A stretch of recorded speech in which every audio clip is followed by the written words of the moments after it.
خدا کی عزت و جلال کی قسم، اپنے نبی ایسے نبی، توریت میں ان کی نعت لکھی، انجیل میں ان کی نعت لکھی، زبور میں ان کی نعت لکھی، قرآن میں ان کی نعت لکھی۔ نعت کہتے ہیں تعریف و توصیف کو، اور ان کے دشمنوں کی مذمت کو نعت۔ نعت کی دو انداز ہیں، محبوب کی تعریف کرنا، اس کے دشمنوں کی مذمت کرنا، اسی کو کیا کہتے ہیں؟ نعت کہتے ہیں۔ اب اس انداز میں اگر قرآن پڑھو تو اللہ اکبر، چہرے کو والضحیٰ کہا گیا، زلفوں کو واللیل کہا گیا، دانتوں کو والنجم کہا گیا۔ چلے تو قرآن یوں نعت بیان کر رہا ہے، لا اقسم بہذا البلد، اللہ اکبر، سفر کرے تو قرآن یوں نعت بیان کر رہا ہے، سبحان الذی اسری بعبدہ لیلا من المسجد الحرام الی المسجد الاقصی الذی بارکنا حولہ لنریہ من آیاتنا انہ هو السمیع البصیر۔ اللہ اکبر، سفر کرتے تو قرآن یوں کہتا ہے، اللہ والنجم اذا ہوا ما ضل صاحبکم وما غوی وما ینطق عن الہوی ان هو الا وحی یوحی۔ اللہ اکبر، اندازہ تو فرمائے، اگر وہ چادر اوڑھ لے تو ان کی چادر اوڑھنے کی ادا بھی اتنی خوبصورت ہے، اس پر بھی قرآن کہتا ہے یا ایھا المدثر، او کمبل اوڑھنے والے، اور وہ کالی چادر چہرے پہ ڈال لیں تو قرآن کہتا ہے یا ایھا المزمل، اور جھرمٹ مارنے والے۔ جھرمٹ مارنا کس کو کہتا ہے؟ جب ستارہ چمکتا ہے تو کبھی روشنی بڑھتی ہے، کبھی کم ہوتی ہے، تو یہ مزمل کیوں کہا گیا؟ حضور نے اپنے چہرے پہ چادر ڈالی ہوگی، سیاہ چادر سے جب چہرے سے نور کی کرنیں باہر آتی ہوگی، میرے امام نے اس کا ترجمہ کیا مزمل، اور جھرمٹ مارنے والے۔ جس کی چادر اوڑھنے کی ادا پہ بھی قرآن آئے، وہ نبی کیسا ہوگا؟ چادر تو چادر ہے، اگر وہ مسکرا دے تو بھی قرآن آتا ہے، اور وہ غصے میں آ جائے تو بھی قرآن آتا ہے۔ ان کا غصہ قرآن یوں بیان کرتا ہے، وَمَا رَمَيْتَ إِذْ رَمَيْتَ وَلَكِنَّ اللَّهَ رَمَىٰ۔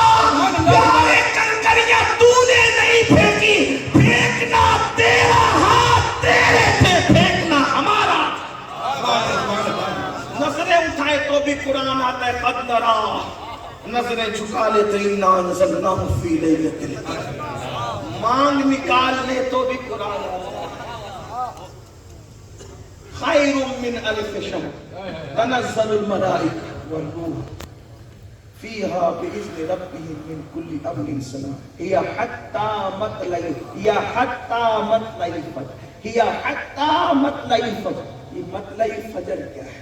ایک تو اس کا ظاہری معنی ہے، صوفیہ کہتے ہیں حضور نے کالی زلفوں میں جب مانگ نکالی تو ایک سفید چمکدار مانگ نکلی، قرآن اس کو مطلع الفجر کہتا ہے۔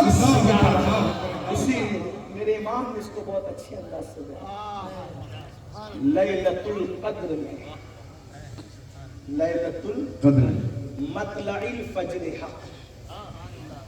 لیلۃ القدر کا مطلب کیا بیان کیا؟ حضور کی کالی کالی سیاہ زلفیں، لیلۃ القدر سیاہ، مطلع الفجر حق اس میں مان، لیلۃ القدر میں مطلع الفجر حق مانگ کی استقامت پہ لاکھوں۔ اب یہاں مانگ کے بھی دو معنی ہے، ایک تو مانگ کے معنی ہے مانگنا، اور ایک تو مانگ کا معنی ہے حضور کے سر میں نکلنے والی مانگ۔ اسی کو امام احمد رضا جو بات بھی کہہ دے، قرآن کی تفسیر بھی بیان کر دے، صوفیہ کی نمائندگی بھی کر دے۔ جس کے نزدیک مانگ سے مراد مانگنا ہے ان کی مراد بھی برائی، اور جن کے نزدیک جو عشق کے بندے ہیں مانگ سے مراد رسول اللہ کے سر کی مانگ ہے، ان کی مراد بھی برائی۔ کیا آخر ہے؟ تو عرض کیا کر رہا تھا، جس کا محبوب خوبصورت ہوتا ہے شاعری بھی نہیں۔ اگر اس امت نے نعت پر محنت کی ہوتی تو شاید گانے اتنے عام نہ ہوئے ہوتے۔ افسوس ہے لوگ گانوں پر پابندی نہیں لگاتے، نعتوں پر پابندی لگاتے۔ وہ کون لوگ ہیں، کہاں رہتے ہیں؟ مجھ سے زیادہ اس کے محقق آپ ہیں۔ مجھے بتانے کی ضرورت نہیں ہے، لیکن اتنا ضرور کہوں گا 1857 کے بعد انگریزوں کی محنت سے بیچارے دنیا میں جنم لیا اور پیدا ہوئے، لیکن اس سے زیادہ کچھ نہیں کہہ سکتا۔ جنہوں نے صفہ سے دین لیا ہے ان کے یہاں نعت عبادت ہے، جنہوں نے انگریزوں کی محنت سے جنم لیا ہے ان کے یہاں نعت بدعت ہے۔ اب آپ کو خود فیصلہ کرنا ہے، آپ کو صفہ والے صحابہ کے دین پر چلنا ہے یا آپ کو انگریزوں کے لائے ہوئے خود ساختہ بنائے ہوئے مذہب میڈ ان انڈیا دین پر چلنا ہے۔ آپ کو 1857 کے بعد کا مسلک چاہیے یا 1450 سال والا مسلک چاہیے؟ آپ کی بات ہے۔ آپ کو بتاؤں نعت کس کس نے کہی؟ حسان بن ثابت نے نعت کہی، ابو بکر صدیق نے نعت کہی، سیدہ فاطمہ الزہرا نے نعت کہی، نابغہ جادی نے نعت کہی، ابو موسیٰ اشعری نے نعت کہی، مولا علی نے نعت کہی، فاروق اعظم نے نعت کہی، اسی طریقے سے امام حسن نے نعت کہی، امام حسین نے نعت کہی، امام زین العابدین نے نعت کہی۔ اللہ اکبر۔ پھر اس کے بعد آ کر کے آپ دور تابعین میں دیکھیں، امام مالک نے نعت کہی، امام اعظم نے نعت کہی، امام شافعی نے نعت کہی، امام احمد بن حنبل نے نعت کہی۔ اس کے بعد اللہ اکبر رابعہ بصری نے نعت کہی، اسی طرح سے نفیسہ مصری نے نعت کہی، اسی طریقے سے نعت کے سلسلے کو دیکھیں، شمس تبریز نے نعت کہی، عارف رومی جلال الدین رومی علامہ رومی نے نعت کہی، علامہ جامی نے نعت کہی، شرف الدین بوصیری نے نعت کہی، اسی طرح امیر خسرو نے نعت کہی، محبوب الہی نے نعت کہی، غریب نواز نے نعت کہی، غوث پاک نے نعت کہی۔ اور پھر گزشتہ صدی میں تو امام اہل سنت نے کمال ہی کر دیا۔ اہل سنت کا امام 1400 سالہ نعت کے ذخیرے کو یوں بیان کرتا ہے، اللہ اکبر، اللہ کی سرتاب قدم شعار ہے یہ، انسان ہے انسان، وہ انسان ہے یہ، قرآن تو ایمان بتاتا ہے، انہیں ایمان یہ کہتا ہے میری جان ہے۔ نعرہ تکبیر، نعت خوشیوں میں کہی گئی، نعت غموں میں کہی گئی۔ کتنا غم تھا کربلا میں، توجہ کریں، توجہ ہے، کربلا میں مرثیہ نہیں پڑھا، اہل بیت نے نعت پڑھی۔ کربلا میں ماتم نہیں کیا، اہل بیت نے نعت پڑھی۔ ہمیں نعت کا ثبوت تو ملتا ہے، کربلا میں ماتم کا ثبوت نہیں ہے۔ اس سے پتا چلا اہل بیت کی سنت ماتم نہیں، اہل بیت کی سنت نعت۔ امام زین العابدین نے نعت لکھی، ان التیا ریح الصبا یوم الہ ارض الحرم بلغ سلامی روضۃ فیہا النبی المحترم۔ اور نعت بھی کتنے علمی انداز میں کہی، ان التیا ریح الصبا، اے ہوا اگر تیرا گزر، اے ہوا اگر تیرا گزر مدینہ منورہ کی طرف ہو تو میرے نبی محترم کو سلام پیش کرنا۔ کبوتر کو نہیں بلایا، ذروں کو نہیں بلایا، رات کو نہیں بلایا، دن کو نہیں بلایا، مرغی کو نہیں بلایا، ستاروں کو نہیں بلایا، چاند کو نہیں، کس کو بلایا؟ ان التیا ریح الصبا، اے ہوا اگر تیرا گزر۔ لوگ ضابطہ بیان کر رہے 1400 سال کے بعد کہ انسان کی آواز کی لہریں ہوا کے دوش پر سفر کرتی ہیں، یہ سائنس کا ضابطہ بیان ہو رہا ہے۔ امام زین العابدین 1400 سال پہلے اس ضابطے کو بیان کر رہے ہیں اپنے نعتیہ اشعار میں، کیا ان التیا ریح الصبا، کہ اگر میری آواز کی گونج کو کوئی مدینے تک پہنچانے والی چیز ہے تو اس کو ہوا کہتے ہیں۔ یعنی یہ ضابطہ دیکھ لو کربلا سے امام حسین کے بیٹے کا کہ علم سائنس کے لیے کتنے مواد فراہم کر رہے ہیں، ضابطے کے لیے کیسے اصول فراہم کر رہے ہیں کہ آواز کی لہریں ہوا کے دوش میں سفر کرتی ہے، تو ہم بھی ہوا ہی سے کہہ رہے ہیں، اے ہوا اگر تیرا گزر مدینے کی طرف ہو تو تو جا کر میرے نانا کو سلام کہہ دینا۔ نعت پڑھی گئی، ہر دور میں پڑھی گئی، حسان بن ثابت نے پڑھی، سب نے پڑھی، بہرحال تو بات دور نکل گئی۔ کیا عرض کر رہا تھا؟ اس راہب نے کہا، ابو بکر تو آخری نبی کا پہلا امتی، ایمان لانا، ایک کام کر، یہ اشعار لے جا، اسے سنانا جو آخری نبی ہے۔ اس سوچ پہ پڑھ کے کون ہو سکتا ہے، کون ہو سکتا ہے؟ بہرحال مکہ گئے، وہاں اعلان نبوت ہو چکا تھا، سارے معاملات ہو چکے تھے، کوئی ایمان نہیں لایا تھا ابھی تک، گالیاں دی جا رہی تھی، پتھر مارے جا رہے تھے، مارنے کاٹنے کے منصوبے بن رہے تھے۔ اعلان ہو چکا تھا فاران کی چوٹی سے، آگئی اس مجمع میں صدیق اکبر موجود نہ تھے، اماں خدیجہ پاک ایمان لا چکی ہیں، عورتوں میں بچوں میں مولا کائنات ایمان لا چکے ہیں، زید بن حارثہ ایمان لا چکے ہیں، باہر کا کوئی آدمی مردوں میں ابھی ایمان نہیں لایا، پہلے ایمان لانے والا باہر کی مردوں میں۔ صدیق اکبر یمن سے آئے، دوستوں کے پاس آ کے بیٹھ گئے، دوستوں کے پاس بیٹھے، ابو جہل چلا آیا، اور آ کر کے سیدھا کہا ابو بکر دیکھا تیرا دوست کیا کہہ رہا ہے؟ وہ کیا کہہ رہا ہے؟ وہ کہتا ہے کہ میں اللہ کا نبی ہوں۔ اس کو کوئی جواب نہیں دیا، یمن کی بات کانوں میں تھی۔ سیدھا اٹھے حضور کے پاس گئے، آپ ایسا ایسا کہہ رہے ہیں؟ حضور نے فرمایا ہاں وہی آئی ہے مجھ پر۔ کہا اللہ کے نبی ہیں آپ؟ ہاں۔ جو اللہ کا نبی ہوتا ہے کوئی معجزہ تو دکھاتا ہے، کوئی معجزہ مجھے بھی، دوست تھے نا بے تکلف، کوئی معجزہ مجھے بھی دکھائیں۔ فرمایا کیا یمن کا وہ بڈھا معجزہ نہیں ہے؟ یمن میں جو اس بوڑھے سے ملاقات ہوئی وہ معجزہ تیرے لیے کافی نہیں ہے؟ کہا حضور مجھے تو بہت بوڑھوں سے ملاقات ہوئی۔ کون سا بوڑھا؟ کہا وہ جو تیرے پیٹ کا تل دیکھ رہا تھا وہ بوڑھا۔ کیا بات، تیرے پیٹ کا تل دیکھ رہا تھا۔ سمجھ گئے کہ جو بوڑھے کی گفتگو بھی جانتا ہو، پیٹ کے تل کی بات بھی جانتا ہو۔ پھر آقا نے کہا اس نے کچھ اشعار بھی تو تجھے لکھ کر کے دیے تھے، وہ بھی ذرا مجھے لا کر کے سنا۔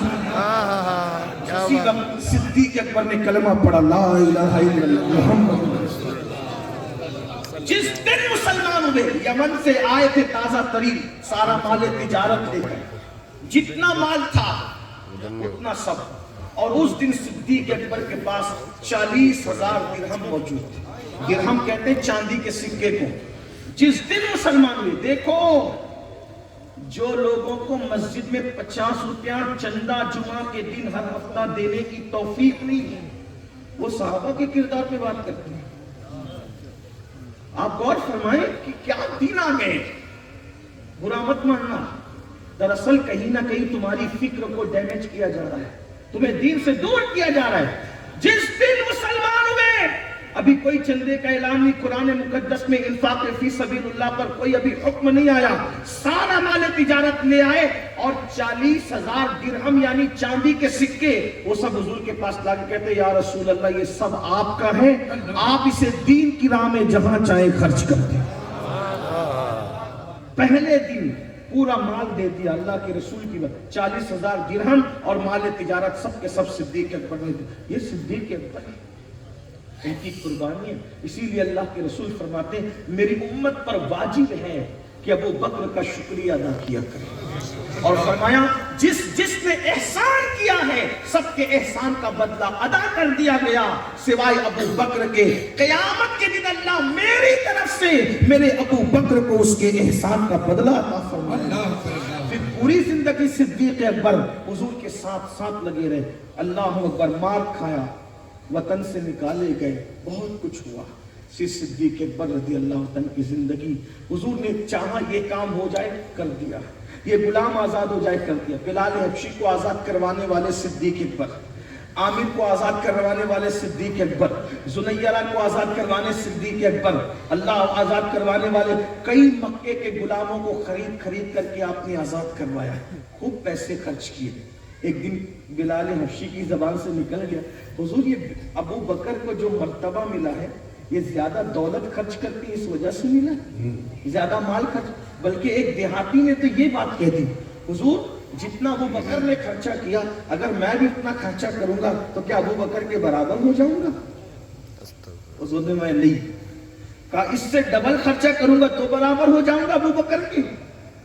کہا نہیں، اس کا مطلب دیہاتیوں کو بھی پتا تھا کہ ابو بکر کا مرتبہ رسول اللہ کی اوروں سے بڑھ کے، اسی لیے تو دیہاتی بھی انہی کا نام لے رہا تھا نا کہ کیا میں ان کے برابر ہو جاؤں گا؟ تو کہا نہیں، ڈبل خرچہ کرے گا۔ سیدنا صدیق اکبر کے بارے میں دیہاتی نے ڈبل خرچ کرنے کی بات کی۔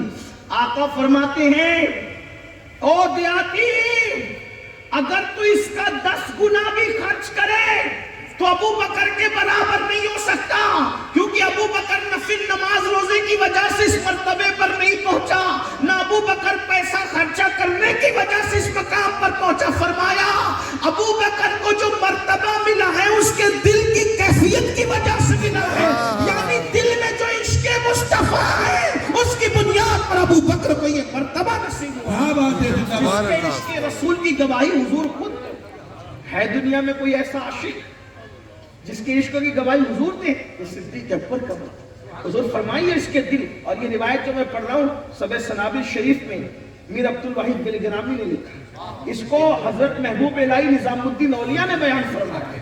آپ کیا سمجھ رہے ہیں؟ آپ سمجھتے کیا ہے؟ داتا علی حجویری رحمت اللہ علیہ لکھتے ہیں کہ اللہ اکبر، ابو بکر صدیق جیسا کوئی مرید نہیں ہوا اور مصطفیٰ جان رحمت جیسا کوئی پیر نہیں ہوا۔ اور سن لیں، یہاں پر سلسلہ اشرفیہ کے وابستگان کی تعداد زیادہ ہے۔ حضرت ہمارے مخدوم اشرف جہانگیر سمنانی جب آپ کے پاس کوئی مرید ہونے کے لیے آتا، فرماتے بابا ہم لوگ کیا پیر ہیں، کیا مرید کریں گے، کیا پیر ہے، کیا مرید کریں گے؟ پھر فرماتے سنو، ابو بکر صدیق جیسا کوئی مرید نہیں ہوا، رسول اللہ جیسا کوئی پیر نہیں ہوا، تو آؤ ہم نبی کی سنت پہ عمل کر لیں، تم ابو بکر کی سنت پر عمل کرو۔ مخدوم اشرف جہانگیر سمنانی مرید کروایا کرتے، مخدوم اشرف جہانگیر سمنانی یہ کہہ کر مرید کروایا کرتے تھے، اس لیے نہیں مرید کر رہا ہوں کہ میں پیر ہوں، اس لیے کر رہا ہوں کہ یہ میرے نبی کی سنت ہے، اور اس لیے نہیں کرا رہا ہوں کہ تو اس قابل ہے، اس لیے کرا رہا ہوں کہ یہ ابو بکر صدیق کی سنت ہے۔ لوگ کہتے ہیں صوفیہ کا کیا مسئلہ، کہ ہم نے کہا صوفیہ اگر مخدوم اشرف کو صوفیوں سے نکال دو تو پھر صوفی میں کون بچتا؟ آپ بتائیں کیا یہ لوگ صوفی نہیں ہیں؟ علامہ نوری صاحب فرما رہے تھے کہ جلال الدین میاں صاحب نے آپ کو نوازا، میں تو اس قابل ہی نہیں، میری اوقات ہی کچھ نہیں، بڑوں کا بڑا پن ہے، میری حیثیت کیا ہے، اپنی اوقات ہی کچھ نہیں، لیکن یہ فیضان بڑوں نے اپنے کرم سے نوازا۔ صدیق اکبر پوری زندگی حضور کے ساتھ۔ آپ جانتے ہیں اللہ اکبر، جب سیدہ فاطمہ الزہرا کا نکاح ہوا، اس وقت مولا کائنات رضی اللہ تبارک و تعالیٰ کے پاس خود کا اپنا گھر نہیں تھا۔ اس وقت اللہ اکبر سیدہ کو، سیدہ فاطمہ الزہرا رضی اللہ تعالیٰ عنہ کو حضور کے گھر سے دور رہنا پڑا۔ حضور بے چین ہوئے۔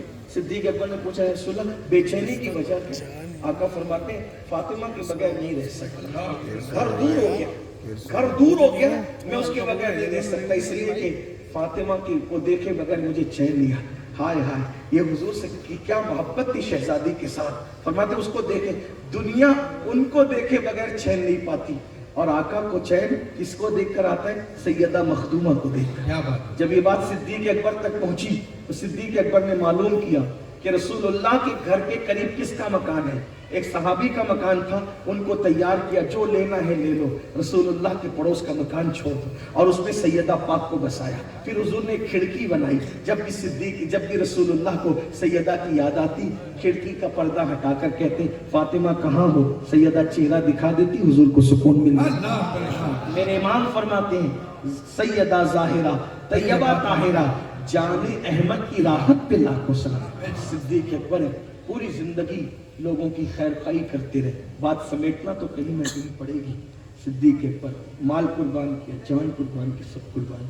جب حضور کا وصال ہو گیا، حضور کے وصال کے وقت بہت لوگوں کے قدم ڈگمگا گئے، بہتوں کے قدم ڈگے، بلکہ کچھ دیہاتی لوگ جو اسلام کی ترقی دیکھ کر مسلمان ہوئے تھے، مال کی لالچ میں وہ کافر ہونے لگے، لوگ مرتد ہونے لگے۔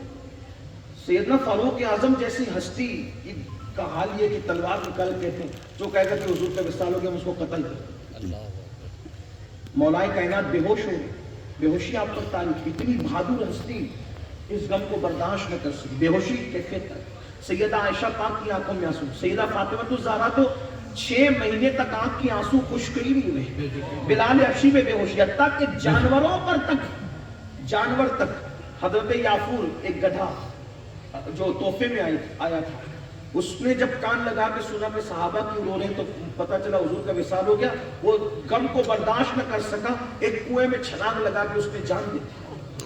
یعنی جانوروں پہ یہ اثرات تھے حضور کے وصال کے۔ آپ کیا سمجھتے ہیں اللہ کے رسول صلی اللہ علیہ وآلہ وسلم سے جانور تک پیار کرتے ہیں، جانور تک محبت کرتے، جان دے دی حضرت یعقوب نے اس گدھے نے، دراز گوش میں، ادب سے ہم اس کو گدھا بھی نہیں کہتے، دراز گوش کہتے ہیں، حضرت یعقوب کہتے ہیں، اس کا نام یعقوب تھا۔ اللہ اکبر، اس لیے کہ جو رسول اللہ کی سواری بن گیا اس کا ادب بھی ہم پہ فرض رکھے۔ ہم کیا جانے گدھا کیا اونٹنی کیا گھوڑا کیا، ہم کیا جانے، ہم تو یار کی نسبت کو دیکھتے ہیں، یار سے جس چیز کو نسبت ہو گئی ہم وہاں کی غلامی، نبی کا جو غلام ہے ہمارا وہ امام۔ ہم تو جہاں تیرا نقش قدم دیکھتے ہیں، جہاں تیرا نقش قدم دیکھتے ہیں، خیابہ خیابہ حرم دیکھتے ہیں. ہماری کیفیت تو یہ ہے. بہرحال تو صدیق اکبر تھے، جب دیکھا کہ کوئی سنبھلنے کا نام نہیں لیتا، آپ نے کہا عمر میری بات سنو. فاروق اعظم نے کہا میں نے کسی کی نہیں سننا. آپ نے ان کو ان کے حال پہ چھوڑ دیا. ممبر پہ گئے اور ممبر پہ جانے کے بعد فرمایا اگر کوئی یہ سمجھتا ہے اگر تم محمد عربی کی عبادت کرتے تھے تو یاد رکھو حضور کا وصال ہو گیا، اور اگر تم اللہ کی عبادت کرتے تھے تو اللہ حی و قیوم ہے، اس کو کبھی موت نہیں آنے والی. اور پھر کہا وما محمد الا رسول. کیا بات، آیت پڑھی قد خلت من قبلہ الرسل، محمد تو اللہ کے رسول ہیں اور ان سے پہلے بھی رسول آئے، قرآن کی آیت نازل ہو چکی تھی.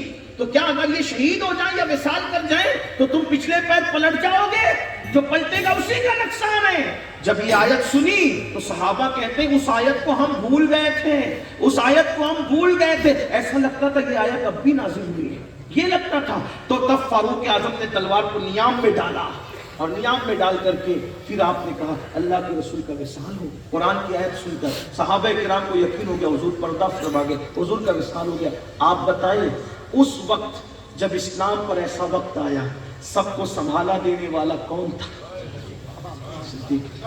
اب یہاں ایک سوال پیدا ہوتا ہے، بڑا باریک سا سوال، کوئی آپ کو گمراہ کر سکتا ہے کہ وہی گھر میں اگر کسی کا انتقال ہوتا ہے تو سب سے زیادہ روتا دکھ اس کو ہوتا ہے، سب سے زیادہ بے قرار وہ ہوتا ہے جو سب سے زیادہ انتقال کر جانے والے کا عاشق ہوتا ہے. تو تمہارا عقیدہ بھی ہے کہ سب سے بڑے عاشق ابوبکر صدیق ہیں. تو صدیق کو تو زیادہ بے ہوشی تاری ہونی چاہیے، ان کو تو زیادہ رونا چاہیے، لیکن وہ تو سب کو سنبھالا دے رہے ہیں. یہی تو شان ہے. کیا بات ہے. گھر کا بڑا اگر رونے لگ جائے، بے ہوش ہو جائے تو گھر والوں کو کون سنبھالے؟ لیکن عشق رونے تڑپنے بلکنے دیتا ہے، عشق رونے رلاتا ہے، تڑپاتا ہے، بلکاتا ہے. تو حضور کو اس بات کا احساس تھا کہ میرے بعد میرا ابوبکر میرے صدمے کو برداشت نہیں کر سکے گا.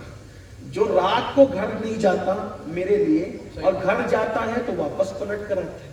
صوفیہ لکھتے ہیں کہ ابوبکر صدیق آخری وقت تک حضور کے ساتھ ساتھ لگے رہتے رات کو، اور حضور کو گھر پہنچا کر پھر اپنے گھر جاتے. اپنے گھر میں بھی قرار اور سکون نہیں آتا تو پھر بھی گھر سے باہر نکل کے آتے اور حضور کی چوکھٹ پہ آ کر بیٹھ جاتے. کبھی یہ رخسار حضور کی چوکھٹ پہ رکھتے، کبھی یہ رخسار لوگ مصلوں پر راتیں گزارتے، صدیق اکبر نبی کی چوکھٹ پر سر.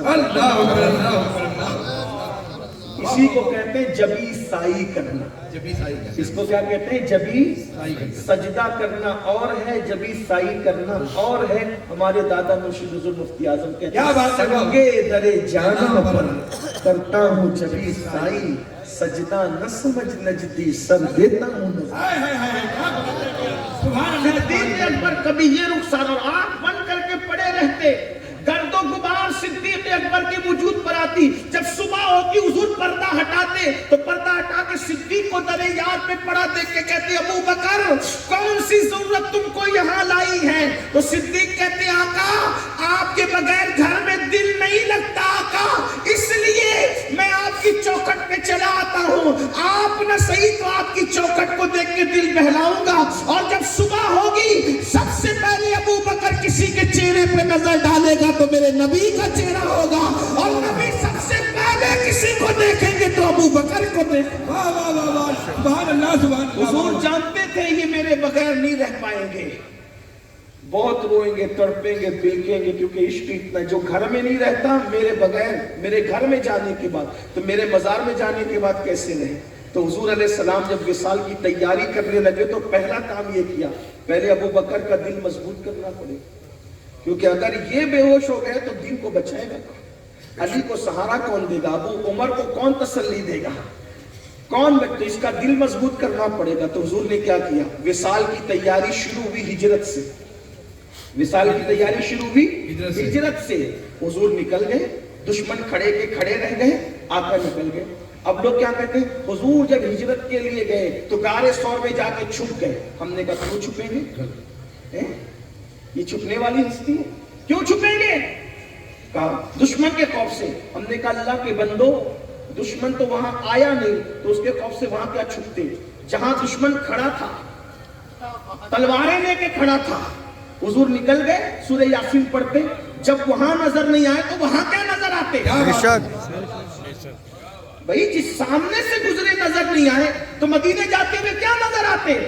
تو پھر چھپے نہیں تھے.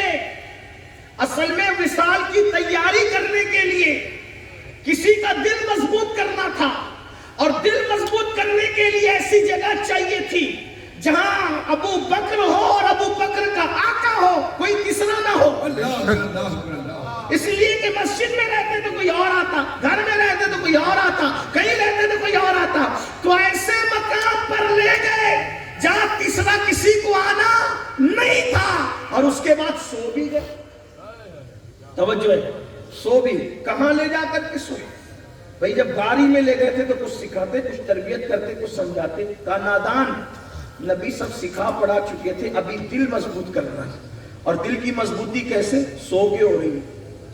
اس لیے کہ جب آپ غار ثور میں جائیں گے تو دیکھیں گے کہ بیٹھنے والا بیٹھتا ہے تو ایک آدمی لیٹنے والا لیٹتا ہے. تو بیٹھنے والا جب بیٹھے گا اور لیٹنے والا لیٹے گا تو جو لیٹ رہا ہے اس کا دل اور جو بیٹھ رہا ہے اس کا دل آمنے سامنے ہوگا. اللہ جو ہے یہی بات ہے. تو حضور علیہ السلام اپنے دل کی کرنیں ابو بکر کے دل پہ ڈال کر وصال کے صدمے کو برداشت کرنے کی قوت عطا کر رہے تھے, امت کو سنبھالنے کی طاقت عطا کر رہے تھے, امامت کے لائق بنا رہے تھے, حضور کی جانشینی کے لائق بنا رہے تھے. اللہ اکبر. اور 3 دن تک جب حضور نے توجہ ڈالی اور توجہ ڈال کر ابو بکر صدیق کو تیار کر دیا تو اب نکل پڑے, اور دشمن دیکھ نہ سکے, بلکہ آنے والے تو آئے بھی لیکن کوئی پکڑ نہ سکا. کیوں نہیں پکڑ سکا؟ حضرت سراقہ آئے کہ نہیں آئے, لیکن جیسے ہی آئے پتہ ہے کیا ہوا؟ حضور نے فرمایا زمین پکڑ لے اس کے گھوڑے کی ٹانگوں کو. زمین میں دھس گیا گھوڑا. معافی مانگنے لگے, معاف کر دیجیے حضور. پھر معاف کر دیا تو گھوڑا کھل گیا. اس کے بعد پھر نیت بدلی, یار 100 اونٹ مل رہے ہیں اور اتنا سونا مل رہا ہے. پھر نیت بدلی, پھر دھس گیا گھوڑے کا پیر زمین میں. کہا اے سراقہ, سونے کی لالچ میں آیا ہے نا, میں تیرے ہاتھوں میں کسرا کے کنگن دیکھ رہا ہوں. اگر تو کلمہ پڑھے گا تیرے ہاتھ میں ایک دن کسرا کے کنگن آئیں گے, قربان جائے.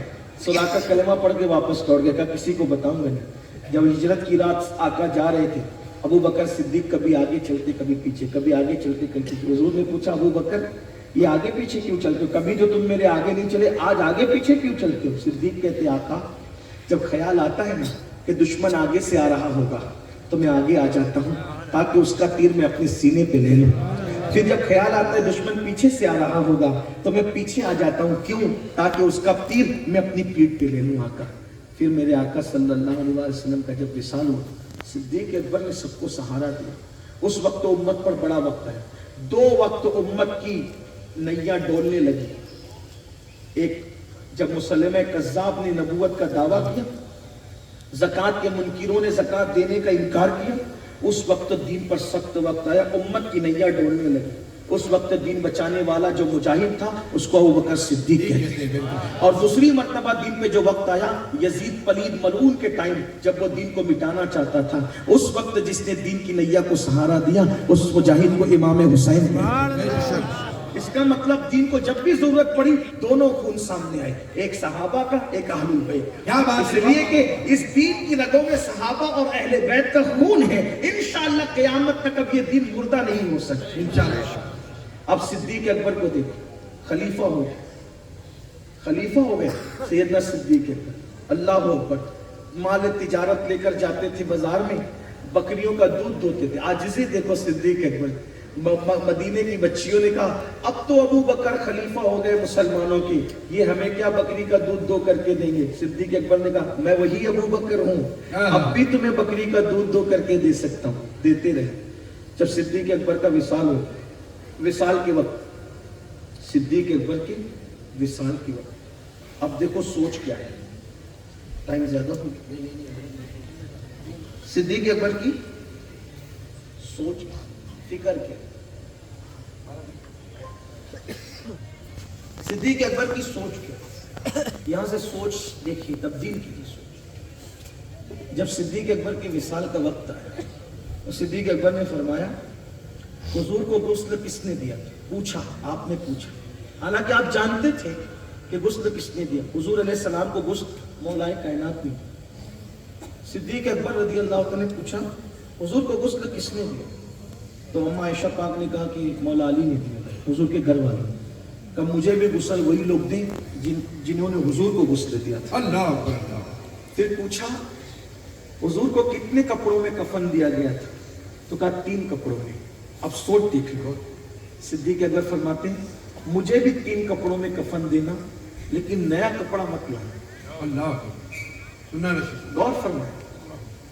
دیکھیے انسان رسومات کا اگر عادی بن جائے تو پھر اس کا کوئی علاج نہیں، اور انسان اگر حقیقتوں کا متلاشی بن جائے تو پھر وہ اتنا بہترین انسان ہو جاتا ہے کہ پھر لوگ اس سے روشنی لینے لگتے ہیں.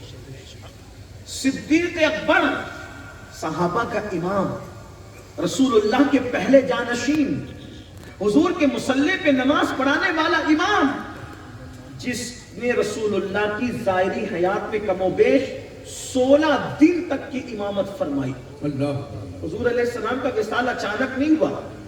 سفر کی آخری ہفتے سے حضور کی طبیعت میں علالت شروع ہوئی، بلکہ اور پہلے سے لیکن علالت بڑی بہت زیادہ. حضور حج سے آ گئے تھے، حجۃ الوداع سے، تبھی تبدیلی شروع ہو گئی تھی طبیعت کے اندر. یہ نہیں کہتا کہ طبیعت خراب ہو گئی تھی، رسول اللہ کی طبیعت کبھی خراب نہیں ہوئی. یہ اصلاح کر لیں. حضور کے لیے بولا کرے تو سوچ سمجھ کے بولا کرے. جو کہتے ہیں حضور کی طبیعت خراب ہو گئی، واللہ ان کی کوئی چیز کبھی خراب نہیں ہو سکتی. اللہ. جو حضور کی طبیعت کو خراب کہے اس کا ایمان خراب ہو سکتا ہے. حضور کی ہم یہ کہتے ہیں بیماری کا آغاز ہو گیا تھا، بیماری شروع ہو گئی تھی، لیکن حج سے آنے کے بعد طبیعت میں تبدیلی آنا شروع ہوئی، بیماری شروع ہو گئی. لیکن سفر کے آخری ہفتے سے بیماری نے شدت پکڑا، سر میں درد، بخار. ام المومنین اما عائشہ صدیقہ پاک فرماتی ہیں بخار اتنی شدت کا تھا، اتنی شدت کا، ہم لوگ چادر بھگا کر کے بدن پہ ڈالتے، تھوڑی دیر میں بخار کی گرمی اور شدت کی وجہ سے چادر سوکھ گئی. حضور کو بہت تکلیف تھی اس وقت. اب وہ تکلیف بات آ گئی ہے تو عرض کرنا چاہتا ہوں، بہنوں کی بھی توجہ. اللہ کے رسول علیہ السلام کو جب بخار آنے لگا تو جبریل امین سے پوچھا یہ بخار کیسا ہے؟ جبریل امین نے عرض کیا کہ اب آپ دنیا سے جانے والے ہیں، اب آپ کو موت کی لذت چکھنی ہے. لوگ اہل سنت پہ الزام دھرتے ہیں کہ ہم حضور کے موت کے قائل نہیں ہیں. یہ جھوٹ ہے. ہم حضور کی موت کے قائل ہیں کہ حضور علیہ السلام کو موت آئی، ہم مانتے، ایمان ہے ہمارا.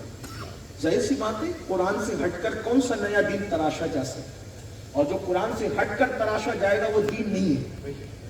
حضور کو موت آئی، بالکل آئی، لیکن لوگ جو موت مانتے ہیں ہم وہ نہیں مانتے. لوگ کہتے ہیں موت آئی تو مر کے مٹی میں مل گئے. ہم نے کہا اس مٹی میں ملے ہوئے عقیدے کو نہیں مانتے. ہمارا عقیدہ یہ ہے کہ نبیوں کو موت آتی ہے مگر صرف ایک لمحے کے لیے آتی ہے، اور پھر انبیاء ہمیشہ کے لیے زندہ کر دیے جاتے ہیں. بے شک. اس عقیدے کی ترجمانی اہل سنت کے امام نے یوں کی ہے انبیاء کو بھی اجل آنی ہے مگر ایسی کہ فقط آنی ہے.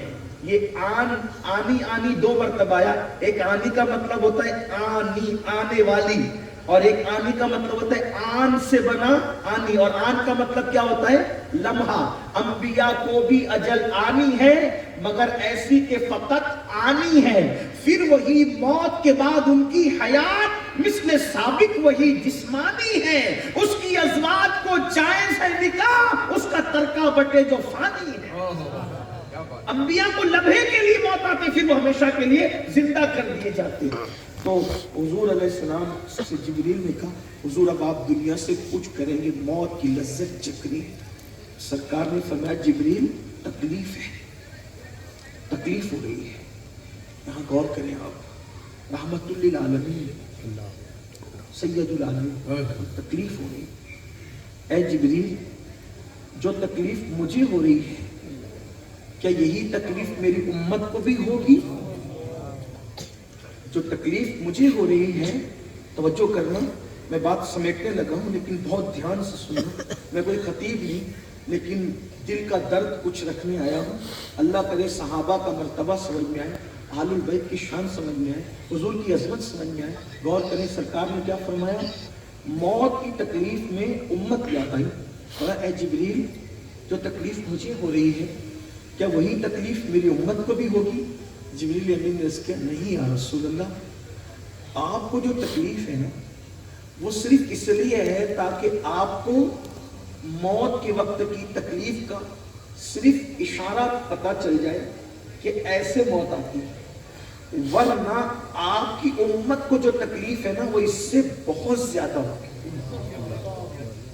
آپ کو بہت ہلکی سی تکلیف ہے، کسی ایک اندازہ ایک اشارے سے گزارا جائے، اس منزل سے گزارا جا رہا ہے کہ تکلیف کیا چیز ہوتی ہے. لیکن آپ کی امت کی تکلیف صرف سمجھانے کے لیے میں جبریل امین کے قول کی وہ صرف اپنے الفاظ کے جامع میں پیش کر، یعنی کہ آپ کو تو ایک ذرہ ہے، امت کو تو پہاڑ جیسی تکلیف ہوگی. آقا فرماتے ہیں میری امت کو اس سے زیادہ تکلیف ہوگی. جبریل اللہ سے عرض کرے میری طرف سے کہ میری امت کی جتنی تکلیف ہے، میری کلمہ پڑھنے والے، میرے ایمان والے جو امتی مرد اور عورتیں ہیں، ان کی سب کی تکلیف اللہ مجھ پہ ڈالا. یہ تکلیف جو اس وقت مجھے ہے، میں چاہتا ہوں کہ میرے قیامت تک کلمہ جن لوگوں نے میرا پڑھا ہے ان سب کی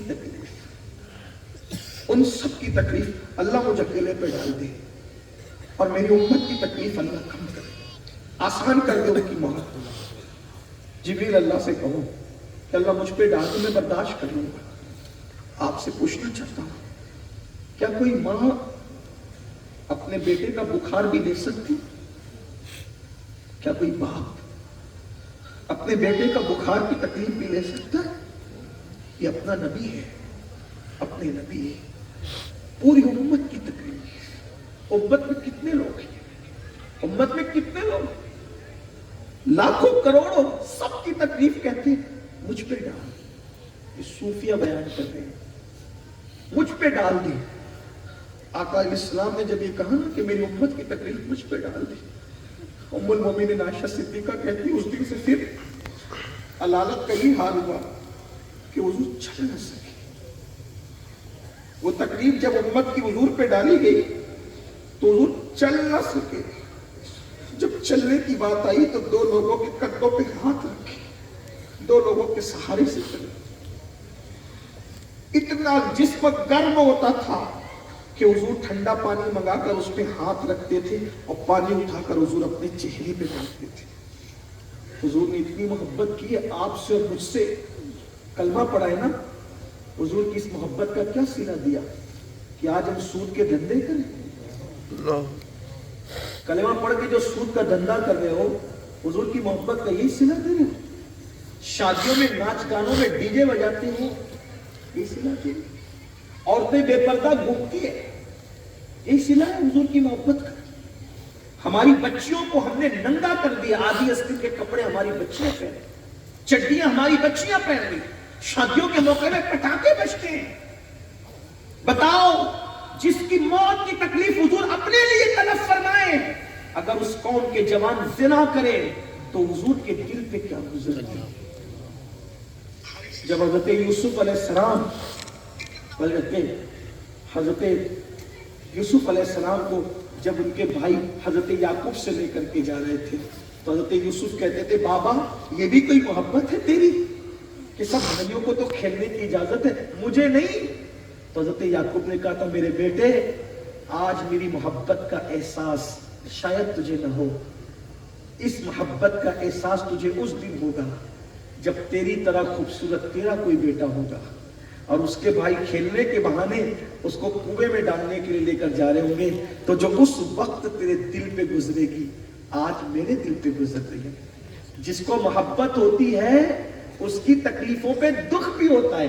سیدنا فاروق اعظم فرماتے ہیں لوگوں اگر تم حضور کے امتی ہو تو تم جو بھی گناہ کرتے ہو تو اس گناہ کا اثر حضور کو قبر میں یہ ہوتا ہے کہ حضور دکھی ہوتے ہیں، حضور غمگین ہوتے ہیں، حضور رنجیدہ ہوتے ہیں. تو تم اپنے نبی کو گناہ کر کے قبر میں رنجیدہ کرتے ہو. مجھے بتاؤ اگر کوئی ماں کو زمین کے اوپر رنجیدہ کرے تو مرتے وقت اس کو کلمہ نصیب نہیں ہوتا.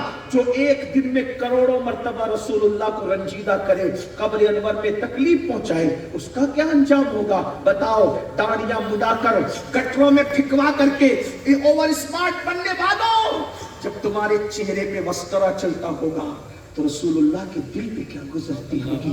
جب تم کسی عورت سے فون پر ناجائز اور حرام باتیں کرتے ہوں گے تو رسول اللہ کے دل پہ کیا گزرتی؟ اتنی محبت کرنے والے رسول کہ تمہاری موت کی تکلیف بھی اپنے وجود پر قبول کر لے، کیا محبت کا صلہ دی؟ جب کانوں میں ایئر فون لگا کے تم گانے سنتے ہوں گے اس وقت قبر انور میں رسول اللہ کے دل پہ کیا گزرتی؟ جب تمہارے گھروں کی شادیوں میں ڈی جے میوزک، حتیٰ کہ میلاد النبی کے جلوس پہ تک تم ڈی جے میوزک بجا، اس وقت رسول اللہ کے دل پہ کیا گزرتی؟ حاجی نمازی کہلا کر، مسلمان کہلا کر جب تم سود کے دھندے، حرام دھندے کرتے ہوں گے حضور کے دل پہ کیا گزرتی ہوگی؟ وہ سود جس کے بارے میں اللہ کے رسول فرماتے ہیں جو سود کا ایک لقمہ کھائے گا گویا اس نے اپنی ماں کے ساتھ 36 مرتبہ زنا کیا۔ حضور کے دل پہ کبھی حضور کے دل، میں ابھی جنت جہنم کا ذکر نہیں کر رہا ہوں، عاشق رسول ہونا حضور کے دل کا کیا ہے؟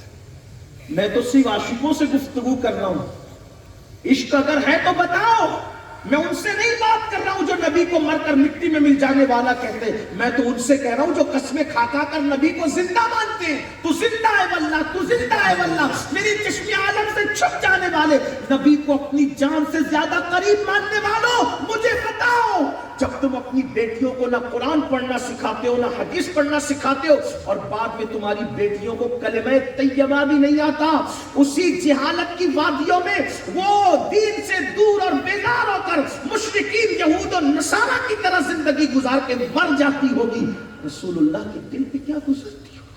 اپنے نبی کے دل کا کوئی خیال کیا؟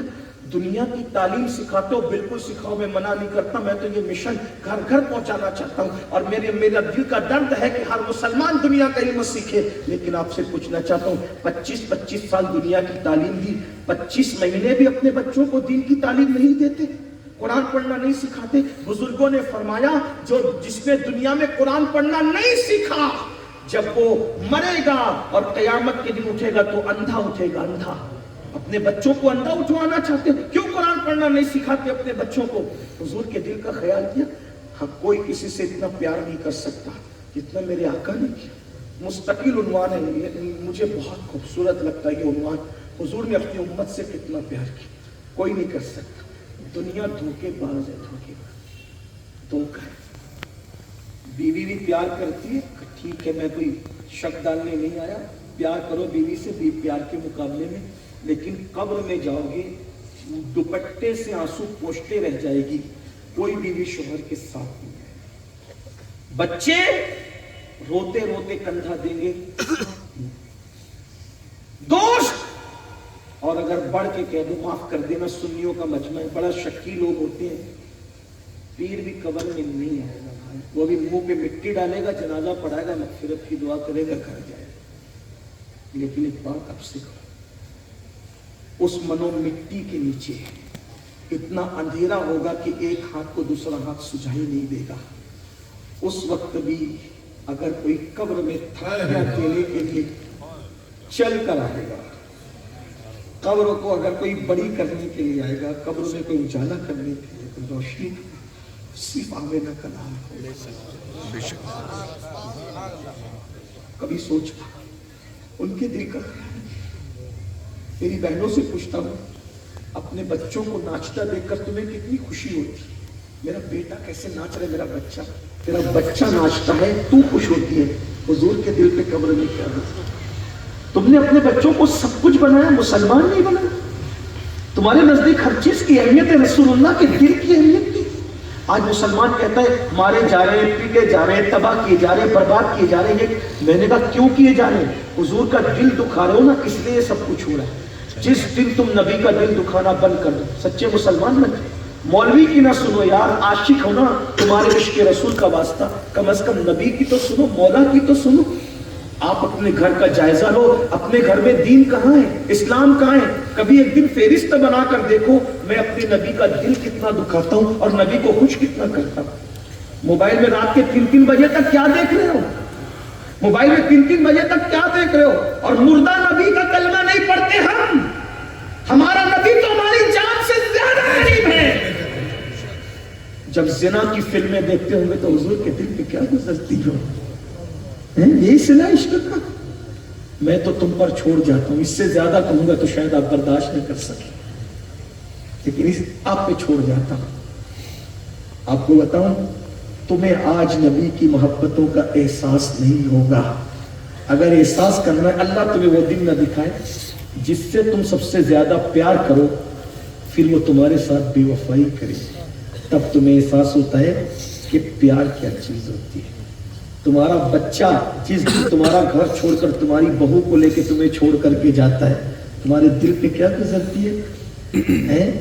تم نے تو نبی کی طرح بچے سے پیار نہیں کیا نا. نبی جتنا امتی سے پیار کرتے اتنا پیار تو آپ نے نہیں کیا، لیکن بہرحال کچھ پیار کیا. تو بولو جانے والے بچے سے آپ کے دل پر کتنے نشتر چلتے ہیں. ایک بچہ تم سے بے وفائی کرو تو تمہارا دل اتنا ٹوٹتا ہے. تم نے اپنے نبی سے بے وفائی کی، حضور کے دل کی کیفیت کا اندازہ تو کرو. اندازہ کرو نا کیا کرتے ہو. توبہ کرو، آج معافی مانگو آج. اور اگر نہیں مانگا نا، یاد رکھنا، اچھی طرح یاد رکھنا، قبر میں حضور آئیں گے، ضرور آئیں گے. لیکن اگر ان کا دل دکھایا گانے سن کے، زنا کر کے، شراب کے دھندے کر کے، جوا کھیل کے، وہ جوا آقا فرماتے ہیں جس نے جوا کھیلا قیامت کے دن اس کے ہاتھ سور کے خون میں رنگے ہوئے، خنزیر کے خون میں رنگے ہوئے. موبائل پہ جوا کھیلتے ہو نا، قبر میں حضور آئیں گے اور ضرور آئیں گے. لیکن اتنا یاد رکھنا، جب سب چھوڑ کر چلے جائیں گے تب حضور آئیں گے. اور حضور آئے اور دیکھا کہ یہ بدبخت، یہ اللہ نہ کرے ہزار بار نہ ماں مدد کرنے والی وہاں، نہ باپ، نہ بھائی، نہ بھانجا، نہ بھتیجا، کوئی مدد کرنے والا نہیں. اس وقت ایک ہی مدد کی راہ تھی، حضور کی راہ. اور حضور نے دیکھا یہ ہے بدبخت، اور اللہ نہ کرے حضور نے ناراض ہو کے چہرہ پھیر لیا. اللہ نہ کرے. میں دعا کرتا ہوں اللہ کسی دشمن کو بھی وہ وقت نہ دکھائے، وہ ٹائم نہ دکھائے کہ حضور اس سے وہ پھیر لے. حالانکہ وہ اتنے قریب ہیں رحمت للعالمین کہ ان کے کرم سے ایسی امید نہیں ہے کہ وہ منہ پھیر جائے. لیکن بہرحال اللہ نہ کرے اگر وہ منہ پھیر کر چلے جائیں تو بتاؤ کس کو پکارو گے، کس کو آواز دو گے، کس کو آواز دو. آپ جانتے ہو، آپ کو پتا ہے وہ رحمت للعالمین بھی ہے تو وہ کائنات کے سب سے بڑے غیور بھی، غیرت مند بھی ہے. اقبال سے کس نے کہا تھا، وہ اقبال تو جرمنی تک جاتا ہے، برطانیہ تک جاتا ہے، مدینہ شریف تک کیوں نہیں جاتا؟ تو اقبال کہتے ہیں جاتا ہوں، جانا چاہتا ہوں، جا سکتا ہوں، لیکن ہمت نہیں ہوتی کہ سنہری جانیوں کے سامنے اقبال کیا منہ لے کر جائے گا. اگر میں یہ منہ لے کر گیا اور انہوں نے رخ پھیر لیا تو میرا کیا ہوگا؟ بتاؤ کیا ہوگا؟ حضرت پیر نصیر الدین نصیر کا شعر بڑا خوبصورت لگتا ہے. یہاں پہ کہتے ہیں شرم اسیاں سے نہیں سامنے جایا جاتا، یہ بھی کیا کم ہے تیرے شہر میں آئے ہوئے. سفید کپڑے پہن کر، حاجی نمازی کا ٹائٹل لے کر، متولی اور مخیر قوم و ملت کے القاب لے کر، ادیب، خطیب اور مفکر کے القاب لے کر اچھا لگتا ہے، لیکن اپنی حقیقت کیا ہے یہ ہم سے زیادہ ہمارا رسول جانتا ہے. خدا کے لیے رحم کر لو. وہ اگر ناراض ہو گئے نا، سب بربادی، سب تباہی. بہنوں سے بھی کہتا ہوں تمہیں سیریل دیکھنے کو ٹائم ہے، نماز پڑھنے کو ٹائم نہیں، گھنٹوں غیبت کرنے کو ٹائم ہے. رسول اللہ کی آنکھوں کی ٹھنڈک نماز کے لیے تمہیں ٹائم. بچے روتے ہیں، تمہارے بچے روتے ہیں، سیریل کے وقت تو بچے نہیں روتے. کہاں ہے سیریل کے وقت تو کوئی کام، فلم کے وقت تو کوئی کام نہیں، غیبت کے وقت تو کوئی کام نہیں. بچے صرف تمہارے ہیں میری بہنوں. کیا سیدہ فاطمہ الزہرا کے گھر بچے نہ تھے؟ وہ تو 15 سے 16 سال کی اتنی چھوٹی سی عمر میں 5 بچوں کی ماں بن گئی تھی. اتنی چھوٹی سی عمر میں 5 بچوں کی ماں. خود ہی چکی پیستے، خود ہی کپڑے، سارے کام خود ہی کرتی. ایک وقت کی بھی نماز نہیں چھوٹتی، نماز کے وقت سارے کام چھوڑ دیتی.